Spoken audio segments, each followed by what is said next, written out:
Evet, içimiz dışımıza gelerekten indik Naide Hanım. Niye? Bence çok güzel kullandın. Sen dua et benim gibi Allah'tan Kibar ablanın muhteşem puf puf açmaları vardı da içimi tuttu. Evet. Kibar abla diyor ki o kadar poşetin içinde gidin onu mu buldun köpek? Allah. Hadi gel gel. Önce rızıkları alın. Tuşyahan rızık zamanı. Fikrim doğru.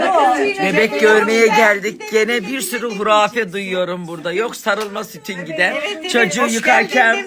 Evet doğru. Güle güle demeyecek, sütü geri gidiyor. He, bir de burnunu sıkın diyor çocuğu yıkarken. O niye? Senin çocuğun olsun sıkarım. Bir de yüzüne, Çocuğumun ümrünü sıkarsınız. Anne sen benim burnumu sıktın mı? Tabii Kerem'i de tuzladım. Burnunu sıktın mı? Bunu sıktım. Bak tuzlamış ki kokmayın. Evet. Kokmayın. Bidona da basın Ayaklarına, çocuğu. ayaklarına Zaten ben hiç kokmuyorum. Bir de şey pişik olmaz, bir de ter kokmaz. Evet, yıl 2024. Millet uzaya gidiyor, bizimki uşak tuzluğu halinde. Evet. Başka anlatacağınız hurafe var mı? Ay, çocuklarımın vay haline. Çocuğun olunca ben yaparım sen de görürsün. Ne yaparım? Babaannesi iyi gidi baba. Babaannesi de bir altın taksın da tuzu ben basarım.